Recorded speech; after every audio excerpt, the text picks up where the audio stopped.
Hello class. So today our lesson is going to be on soccer penetration techniques. The objectives for today's lesson are students will be able to penetrate a defensive line by dribbling, passing, and shooting effectively 8 out of 10 times, and the student will be able to explain different penetration techniques. So for the first activity, we're going to start with a one-touch pass. So for that, we're going to have students split into groups of 5, and they're going to be standing in a circle just like this. And each group is going to get one ball, and they're going to pass it to each other.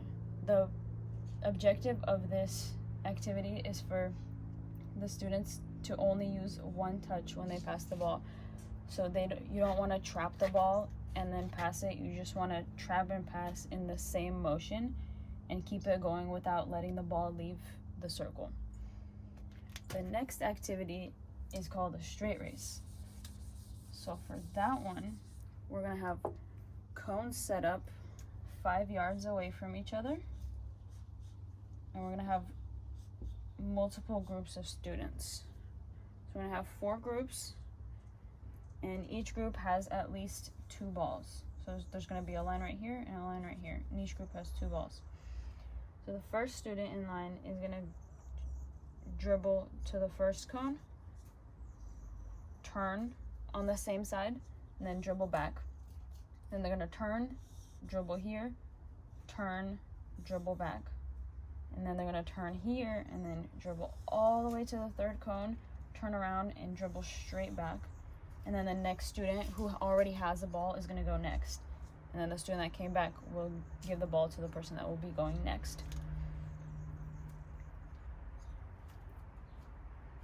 So for this, to make it easier for students, they can just take their time.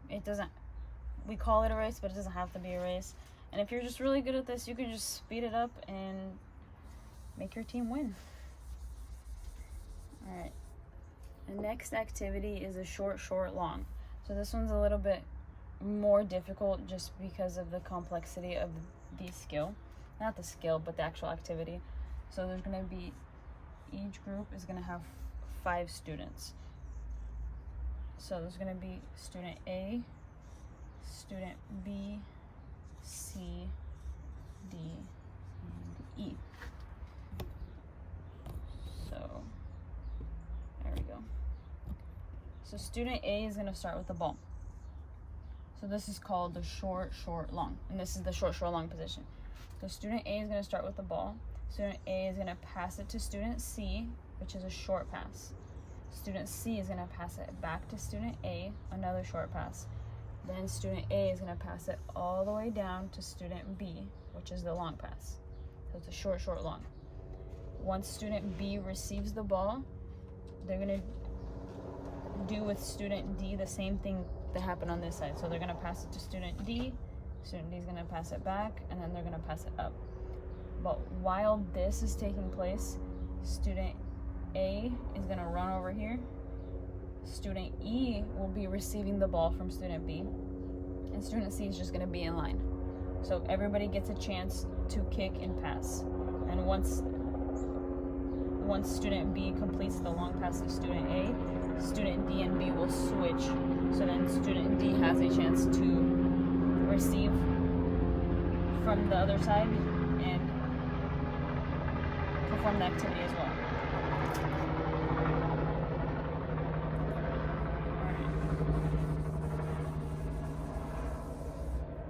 The next activity is roundabouts. So each students will be grouped into groups of 10, and then 5 students are going to form the outside circle. So it's going to be a pretty wide circle. And then we're going to have 5 students on the inside.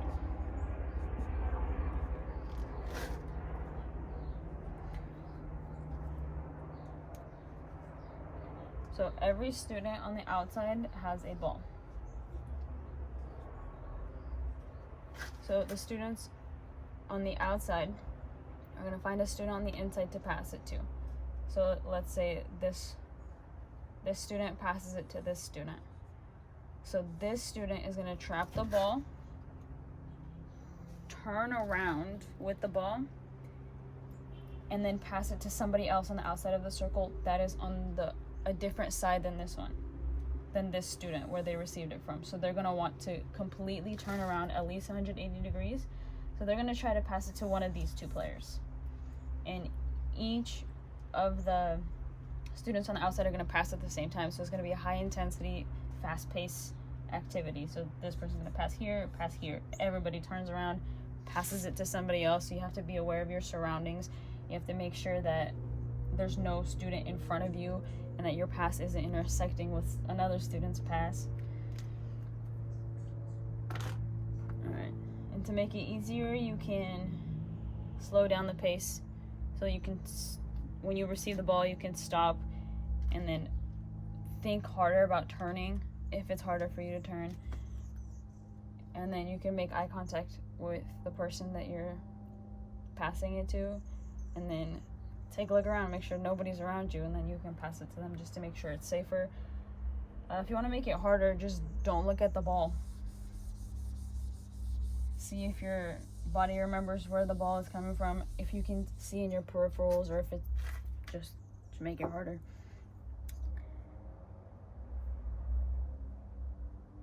The next activity is the 4x1 square. So there's going to be a group of 5 students. So 4 of them are going to be in a square like this. And there's going to be 1 student in the middle. There's going to be 1 ball per group, and the person in the middle is a defender. So the only way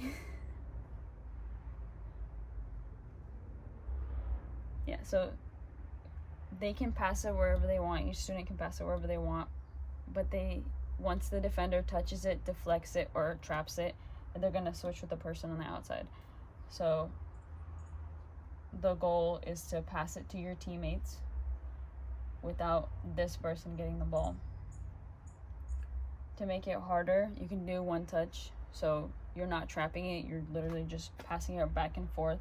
That makes it much harder for the offense to keep control of the ball, and it makes it easier for the defender to grab a stray ball. Like if this person's trying to pass it through, but they don't have very good control, it might like go all the way over here or even straight to the defender, and the defender just gets the ball and they have to switch.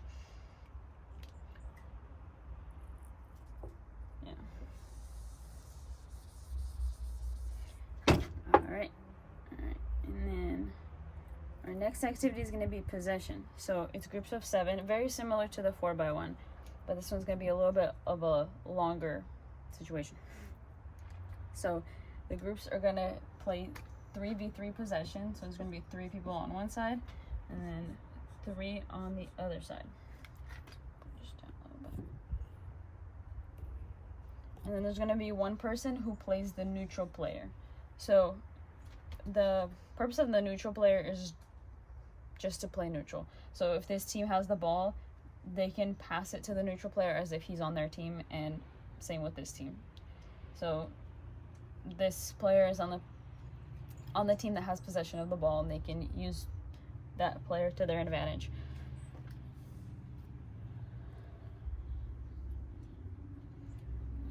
So the purpose of the game and the activity is to maintain possession of the ball without the other team getting the ball.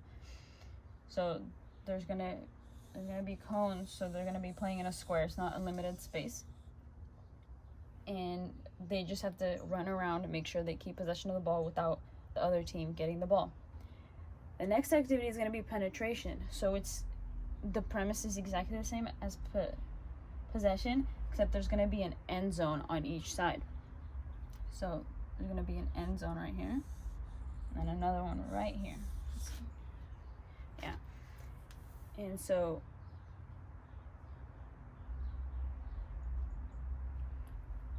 each team is going to try to penetrate the other team's defense and score a goal.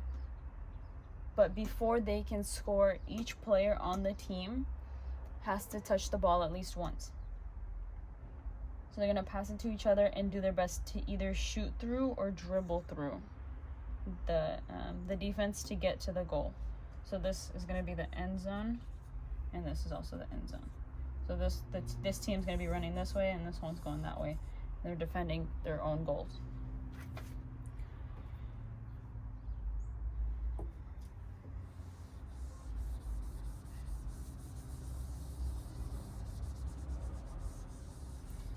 Alright.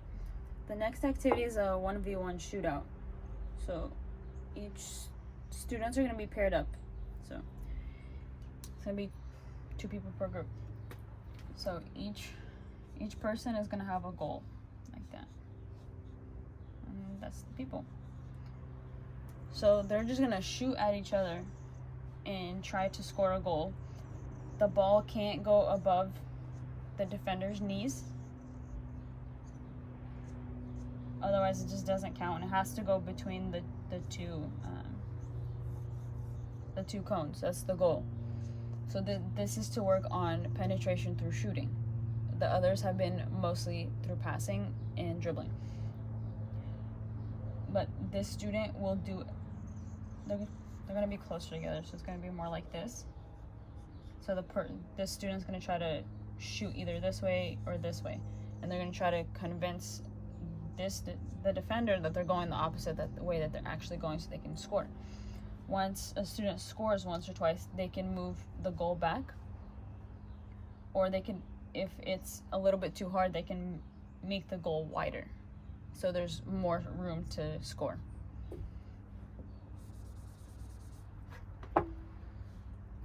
The last activity we're going to have is wall pass shooting. So we're going to have a goal set up, and there's going to be a line here, a line here, here, and here. So each of these numbers represents a line of students. So these 2 lines are going to start with the ball. So this student is going to pass the ball to this one, and then they're going to trap the ball and take a shot.